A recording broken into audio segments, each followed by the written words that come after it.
Problem solve करेंगे students हम condition for equilibrium से रिलेटेड। ये हमारे पास सेकंड प्रॉब्लम है। हमारे पास स्टेटमेंट कुछ इस तरह students, 2 block of masses 5 kg and 3 kg are suspended by 2 strings as shown. Find the tension in each string.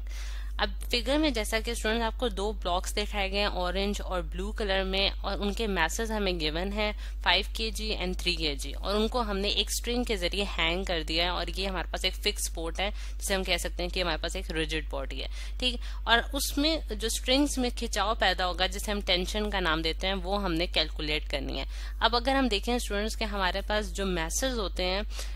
और वेट जो होता है किसी भी बॉडी का, वो हमारे पास हमेशा सेंटर से जो है वो डाउनवर्ड डायरेक्शन में एक्ट करता है। अगर मैं उसको इन दोनों ब्लॉक्स के लिए शो करूं तो हम किस तरह से देख सकते हैं इनको, कि जिस तरह से यहाँ ब्लू कलर से मैं डाउनवर्ड डायरेक्शन में इसका जो वेट है स्टूडेंट्स वो W1 से मैंने डिनोट कर दिया और इसका वेट मैंने W2 से डिनोट कर दिया, और ये जो है इनकी direction towards the centre of the earth होती है, ठीक है। अब इस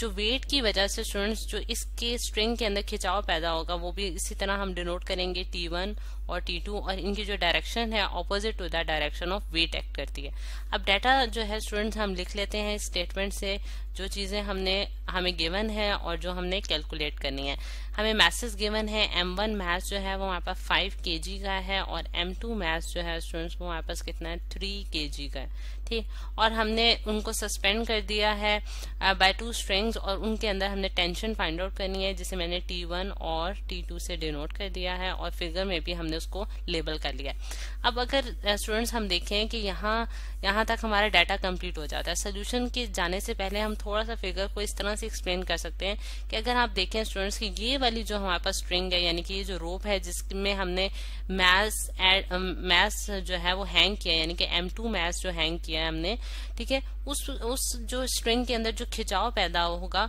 वो इस वेट की वजह से होगा, यानी कि W2 वेट की वजह से होगा। और T1 जो स्ट्रिंग है उसके अंदर जो टेंशन T1 होगी वो हमारे पास दोनों वेट्स की वजह से होगी, यानी कि W1 वेट की वजह से भी होगी और W2 वेट की वजह से भी होगी। तो ये चीज जो है ये हमारे लिए इसमें थोड़ी सी ट्रिकी है इस प्रॉब्लम में। अब सोल्यूशन जो है सोल्यूशन की तरफ हम आएंगे। अगर हम देखें स्टूडेंट्स के इस तरह अगर हम प्रॉब्लम्स जिस तरह हम देख रहे हैं कि हमारे पास फोर्सेस एक्ट कर रही हैं, कुछ फोर्सेस जो हैं वो हमारे पास पॉजिटिव y एक्सिस की डायरेक्शन में एक्ट कर रही हैं, कुछ नेगेटिव y एक्सिस की डायरेक्शन में एक्ट कर रही हैं। तो हम अगर क्योंकि हमारे पास ये जो ब्लॉक्स हैं स्टूडेंट्स ये इक्विलिब्रियम पोजीशन में रखे गए हैं, यानी कि ये एक बैलेंस पोजीशन में रखे गए हैं, तो हम इसके ऊपर कंडीशंस ऑफ इक्विलिब्रियम जो है वो अप्लाई करेंगे। और हमारे पास कंडीशन ऑफ इक्विलिब्रियम क्या है स्टूडेंट्स के, समेशन Fx जो है वो हमारे पास 0 के बराबर होगा, और इसी तरह समेशन Fy भी हमारे पास 0 के बराबर होगा। और अगर हमारे पास z एक्सिस में भी कोई फोर्सेज होती हैं तो हम उसका भी सम जो है वो 0 के बराबर रखते हैं। क्या यानी कि इसका समेशन का क्या मतलब है स्टूडेंट्स, यानी कि sum of all the forces acting in the y direction और sum of all the forces acting in the x direction जो है वो हमारे पास 0 के बराबर होगा। अब अगर हम x एक्सिस के देखें, यानी कि अगर मैं एक्सिस भी यहाँ ड्रॉ कर लेती हूँ, ये मेरे पास स्टूडेंट्स एक्सिस है, यानी कि ये मेरे पास y एक्सिस है, ये नेगेटिव y एक्सिस है, और इसी तरह ये पॉजिटिव x एक्सिस है, और ये हमारे पास नेगेटिव x एक्सिस है। तो हम देख सकते हैं कि हमारे पास जो x एक्सिस के अलोंग कोई फोर्सेस एक्ट नहीं कर रही, तो इस वजह से समेशन Fx जो है वो हमारे पास 0 होगा, और 0 इज इक्वल टू 0 आ जाएगा, यानी कि कोई फोर्सेस नहीं एक्ट करी अलोंग द x डायरेक्शन। फिर हम जब समेशन Fy को देखते हैं स्टूडेंट्स, यानी कि y एक्सिस में हम फोर्सेस को एड अप करने की कोशिश करते हैं, तो अब हम देखें कि हम सबसे पहले हम क्या करते हैं कि हम इस स्ट्रिंग के लिए कैलकुलेट कर लेते हैं। यहाँ मैंने डॉटेड लाइन लगा दी है सिर्फ इसलिए कि ताकि मैं इस स्ट्रिंग की बात करना चाहती हूँ, इस पोर्शन की मैं बात करना चाह रही हूँ, यानी कि ये पोर्शन जैसा कि मैंने एक्सप्लेन किया है कि इस स्ट्रिंग की जो इस स्ट्रिंग में जो खिंचाव पैदा होगा वो इस वेट की वजह से होगा। तो मैं लिख सकती हूँ T2 जो है वो पॉजिटिव y एक्सिस की डायरेक्शन में जैसा कि एक्सिस में शो किया जा रहा है, और प्लस हम करेंगे क्योंकि हम समेशन करना चाह रहे हैं, और नेगेटिव y एक्सिस में W2 की वैल्यू जो है W2 जो है वो नेगेटिव y एक्सिस में है, तो इसलिए मैंने उसका नेगेटिव साइन लगाया है, into W2 is equals to 0, sum of all the forces in the y direction should be equals to 0। तो मैंने यही स्टेटमेंट में वैल्यूज इनपुट कर दी हैं। तो अगर आप देखें स्टूडेंट्स को कैलकुलेट करें तो T2 minus W2 is equals to 0 आ जाएगा, और T2 जो है वो क्या आएगा हमारे पास W2, यानी कि जब वो राइट साइड पे गया तो उसमें नेगेटिव साइन जो है वो पॉजिटिव में कन्वर्ट हो गया। अब अगर जब इसमें वैल्यूज इनपुट करती हूँ यानी कि T2 is equal to W2 जो है स्टूडेंट्स हमारे पास क्या होगा M2G, यानी कि वेट जो होता है स्टूडेंट्स यानी कि W जो है वो हमारे पास mg के बराबर होता है। ठीक है, ये हमारे पास नोन फॉर्मूला है जो कि हमने इसमें डाला है, यानी कि और W2 है तो इसलिए मैंने M2 इंटू जी किया है। अब M2 की वैल्यू स्टूडेंट्स हमें नोन है डाटा में, तो हम उसकी वैल्यू डालते हैं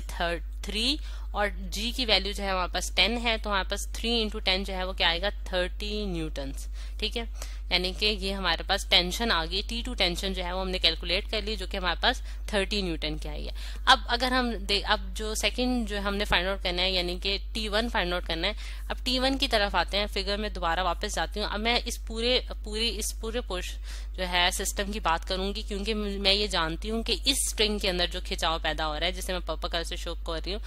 इसमें खिंचाव जो है वो इस वेट की वजह से भी है और इस वेट की वजह से भी है, यानी कि W1 की वजह से भी है और W2 की वजह से भी है। ठीक है, क्योंकि इस स्ट्रिंग ने ये दोनों वेट को जो है वो हैंग किया हुआ, सपोर्ट किया हुआ है। तो इसलिए हम क्या लिखेंगे स्टूडेंट्स की, यानी कि इसके लिए जो इक्वेशन होगी समेशन f ऑफ y की जो इक्वेशन होगी इस केस के लिए, वो हमारे पास क्या होगी स्टूडेंट्स के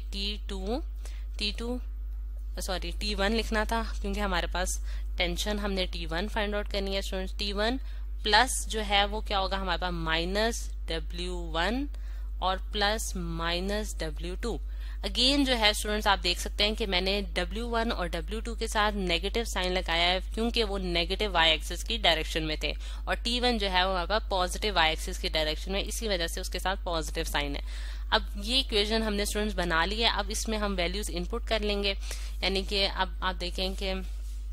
T1 क्योंकि हम कैलकुलेट करना चाहते हैं तो बाकी वैल्यूज को हम राइट साइड पे ले जाएंगे, तो W1 और प्लस W2। ठीक है, और W1 जो है हमारे पास क्या होगा M1G होगा और प्लस W2 जो है वो हमारे पास M2G होगा। ठीक है, और T1 जो है हमारे पास क्या आता है M1 की वैल्यू हमें नोन है जो कि हमारे पास कितनी है 5 kg। 5 को हम मल्टीप्लाएंगे G से जिसकी वैल्यू हमारे पास 10 मीटर पर सेकंड स्क्वायर है, और प्लस M2 की वैल्यू जो है हमारे पास 3 है और 3 को मल्टीप्लाई करेंगे हम 10 से, तो हमारे पास जो आंसर आता है स्टूडेंट्स 5 इंटू 10 जो है हमारे पास 50 है और प्लस 3 इंटू 10 जो है हमारे पास 30 है। तो हमारे पास क्या आंसर बनता है स्टूडेंट्स, हमारे पास T1 का जो आंसर बन रहा है वो हमारे पास है 80 न्यूटन्स। 80 न्यूटन जो है वो हमने T1 टेंशन फाइंड आउट कर ली, और यहाँ से हम T2 भी देख सकते हैं जो कि हमारे पास 30 न्यूटन था। ठीक है, तो स्टूडेंट्स हमने टेंशन जो है वो कैलकुलेट कर लिया दोनों केसेस में, यानी कि हमारे पास जो है T1 और T2 दोनों जो स्ट्रिंग्स के अंदर जो टेंशन थी, जो खिंचाव था, वो हमने कैलकुलेट कर लिया by using the conditions of equilibrium.